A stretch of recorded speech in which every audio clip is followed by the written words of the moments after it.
guys will learn that also this guy believes that being a helicopter pilot is a lifestyle and not a job, and that will kind of come out a little later on. So which one of those ratings was the most difficult?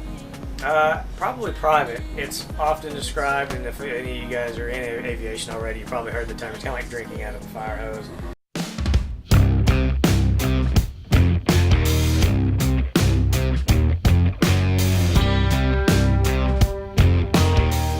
We were spending, not only did we have our classes and our grounds with our instructors, we also were spending at least 30 hours a week in the library of our own accord in a group. The guys that I went through flight school with just studying, just going through material and tests and everything, and I mean just not doing anything but studying, and that was in addition to our classes and jobs and everything else.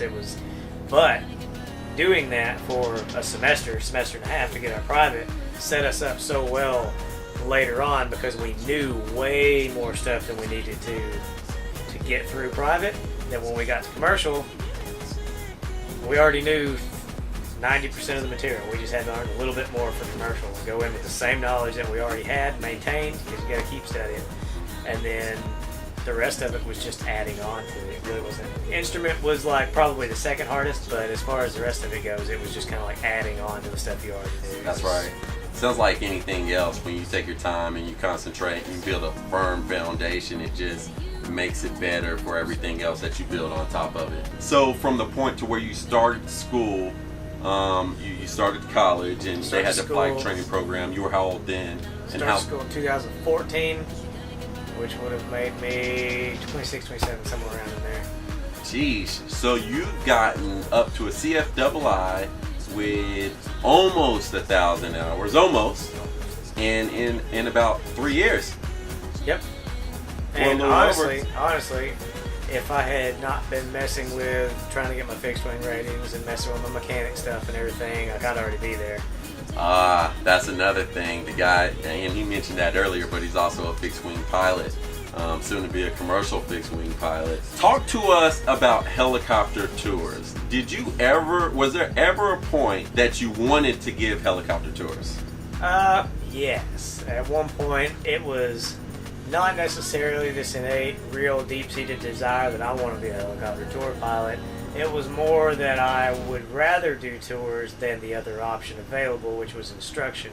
Right. My argument being is that we're the only country that allows people with low-time pilots to teach other pilots, and that while that may be the standard, it was not really something I felt like I wanted to participate in or encourage, because at 300 hours, I could have. Right. I had the ability to, but I didn't really think I didn't really have as much knowledge to give them as I would if I went and did my own thing and kind of learned and developed my own skills, and then came back and instructed at a later date if I wanted to. I've seen a lot of pilots, but from first grabbing the collective. I've seen student pilots become pilots and then get their first job as helicopter tours. What are the pros and cons of being a pilot that gives the general public helicopter tours? You get a lot more freedom in that when you get outside of a flight school environment. You immediately get into a lot more diverse situations, flying wise, where you're making the decisions. You're not like, well, the flight school says I've got to do this, because flight schools are allowed to add rules, never take away. So when you're flying as a commercial pilot for tours or whatever, you're flying as a commercial pilot, not a flight instructor that has to play to the chief pilot of your flight school that says, due to our insurance requirements that are much higher than a regular operator, we can't fly if the ceilings are less than 2,000 feet. Right. Like if you're in an airspace that allows you to fly, like you're going. That's right. Like, that's it, and that's something that that's how you develop your comfort levels and your skill and your safety margins that you like to fly to, and that's a lot more available to you to develop if you go out and start doing tours and everything. That's right. I also imagine the pro is that since it does seem like a easier job to get into at first, it's a good way to build time. Well, the fact is like a flight school's only got so many instructor positions open, especially, and if you're at a big flight school or any flight school really, there's only so many instructor positions. If the instructors that taught you don't have their hours to get another job, they'll instruct you until you're licensed. They don't need another instructor, so you just pound sand wherever you got to go. And right. There's more tour jobs than there are going to be instructor jobs. That's right. In certain areas, not every area, but in certain areas. Like nobody's getting tours over, Wichita, Kansas. But like there might be somebody teach you how to fly. But again, there are probably only going to be one or two guys there, and they're not going to go anywhere because they're not going to build time fast. You go to a densely populated area for instruction or tours, then you're going to build a lot more time because there's more people. People equal money. That's right. Economic movement. That's whatever. Right. That's where the helicopters are for the most part. I hate to contradict Garrett, but I was actually in Wichita, Kansas like 2 years ago, and there was a river going down the middle of Wichita.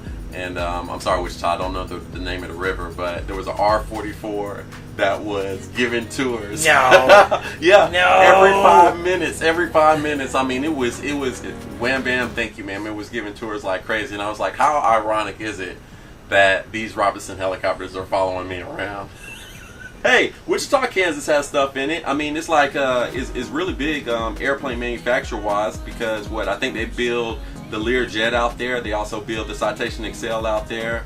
Textron, has their manufacturer out there. There's Flight Safety out there. The Latitude's being built out there, of course. All right, fine. Hollywood, Alabama. I amend my statement to Hollywood, Alabama. There's no flight schools that I know of, and there's sure any big tours going on in Hollywood, Alabama. Fair enough. No sign. They'll probably shoot you. Like, it's terrifying. So let's discuss charters versus tours. Okay. All right. So we've already talked about tours and how you can build your flight time doing tours and how it's a good stepping stone to find a job giving tours because those jobs are more readily available. Now, we also know that giving tours as a helicopter pilot might not be the most desirable job to do long term. Now, how do you feel about being a charter pilot? Charter pilot, has a lot more appeal because you're not doing the same thing all the time, always. There's a lot of small tour operators that only do Part 91 tours, 25 miles, take off and land in the same place, can't do anything else.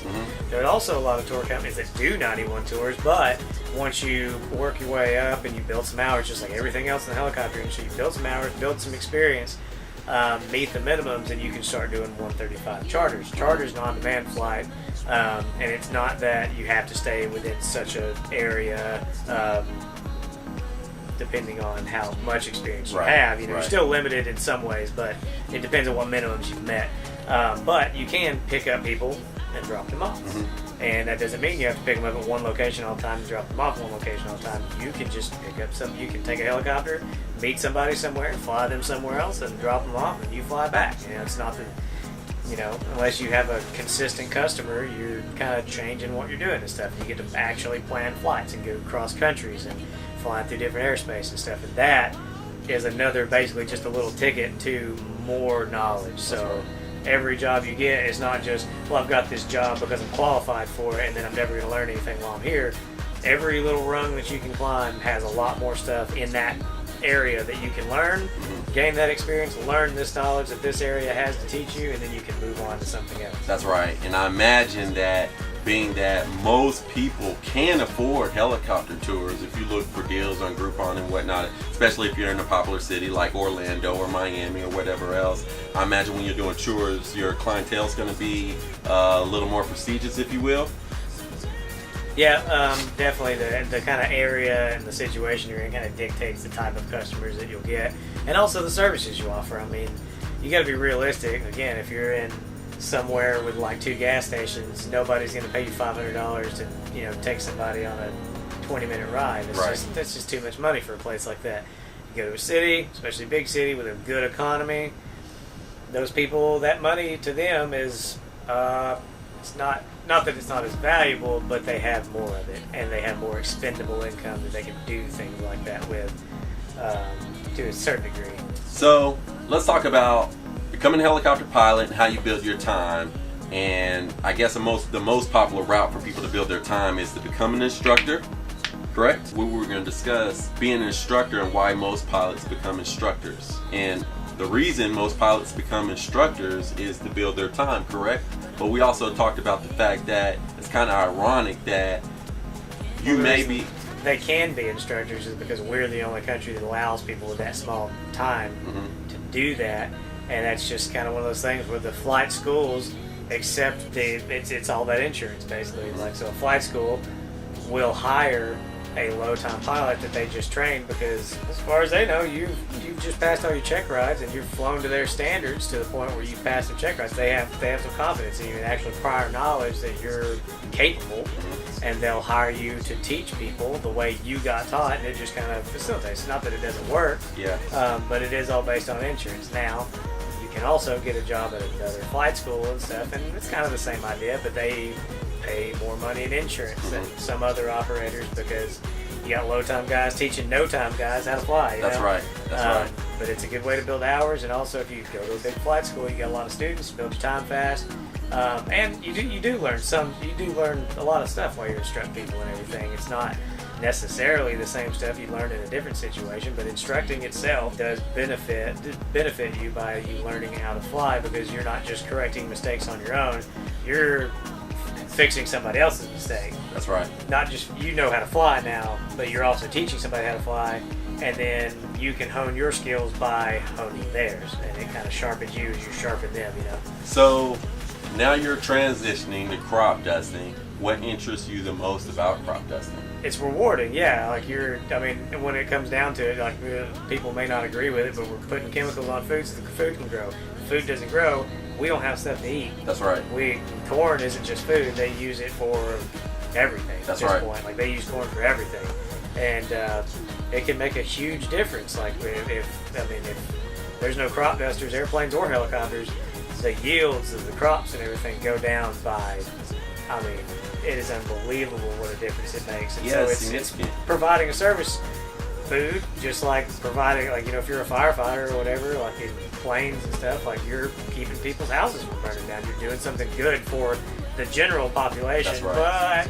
but you're not really a customer service representative, if that makes sense. That's right.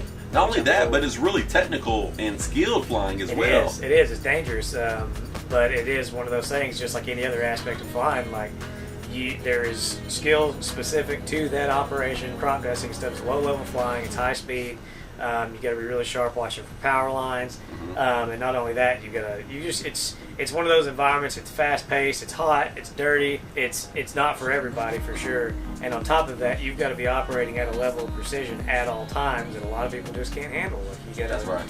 Everything you do has to be 100% on. You've got it on the trailer, driving the truck, flying the helicopter. Everything has to be 100% on all the time. So the idea is you get set up as much as possible, and you practice before you go out, or you take little jobs here and there to kind of polish it up and bust the rust off from last season, and then you get everything as ready can be, and you take off on the road for 4 months, and you just try to make it work and keep everything going until it's done. It's all day, every day, just balls to the wall, like keep it going, and then when the 4 months is over, you can just, you know how like when you unplug one of those wacky waving inflatable noodle arm mans? That's what happens at the end of the 4 months. What advice do you have for aspiring pilots? Any landing you walk away from is a good landing. No, you gotta. It's a lifestyle. You gotta make a decision to really make it a priority. And it's hard for a lot of people, especially if you're coming into it and you've already got other responsibilities, families and stuff like that. But I know guys that have made it work. But you really got to make it a lifestyle. You got to just kind of eat, sleep, and breathe it for a long time. It starts with like your ground knowledge and like learning it as soon as class starts and everything. Like it's not just the flying. A lot of people have good hands for flying and everything, but it doesn't mean anything if you can't pass the test. So you gotta like know your shit pretty well. That's right. And then when you go out and fly, you gotta constantly be trying to improve it and stuff. And if you receive good feedback, keep doing what you're doing. If you receive bad feedback, take it with a grain of salt, do what you can to improve it, kind of own what you're doing. What advice do you have for low-time pilots? You got to get your hours one way or the other. I can't tell you that it's not going to be a little frustrating and kind of, it's going to be frustrating. It's going to be a lot of work and not getting paid very much and long days and nights and everything, but you just got to, as much as I hate to be one of these people, because I hate it when people say this to me, you gotta do your time somewhere. Like you gotta build your skill somewhere. Don't look at it as like working for nothing or anything like that. Just it's an opportunity to build your skill, and then if nothing else, it's a means to an end. If you want to be a pilot, you got to have hours, you got to get hours. So get somewhere that you can stand. If you can't stand it, you can always leave. You can go somewhere else and you can kind of bounce around until you find somewhere you want to be, and then just stay there and build as much time as you can, doing what you're doing, and learn as much as you can, and then move on to the next thing when you feel like you're ready. We're bringing some closure to this. Thank you, Garrett, for giving us insight on being a professional helicopter pilot, different routes, and telling us about your experience specifically. I will say this real quick. What was your best experience flying in a helicopter? Monument Valley, Utah. What was so cool about it? You know, in the movies, the Western movies and stuff, as the guys riding off into the sunset, you see all the rock towers up and everything. That's where that place was. So I started flying and flew most of my time in school in a very rural area out in Utah. And then that part of Utah is just, I mean, it looks like Mars. There's just nothing out there, the big rock towers and stuff. So people fly around buildings and stuff. These rocks are as big as the buildings, but you can land anywhere you want to. So you get to really practice you get to practice off airports, pinnacle landings, all kinds of really technical flying at a very low time when we got to, and it was just absolutely amazing.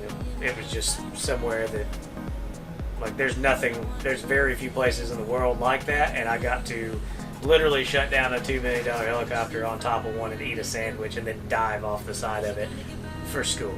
So that's amazing. That was a good one. I've never had a school experience like that. White snow, red sky, reach out for a soul. All right. Tide pods must be changed. Sorry. Must be changed to be less delicious looking, lawmakers say. No, Tide Pods do look really delicious. Yeah, if you like laundry detergent. But we grow up in the age of Gushers and like Starburst, and you fill this see-through plastic thing up with blue and red and white. I haven't ever bit a Tide packet, but if I did, I would expect for it to taste like blueberry, cotton candy, with a little bit of cherry or cranberry. You know how you can tell the Tide Pods aren't food? How? They don't come out of the food aisle in the store, and then you don't keep them in the cabinet next to the food at the house. But you can find them in the grocery store. Just not everything in the grocery store is food. Then Like, you don't eat the wrappers on the food that come in. I assume you don't. Some people might, like the type of people who eat Tide Pods. what advice do you have for aspiring pilots? Don't eat Tide Pods. And then, what was it?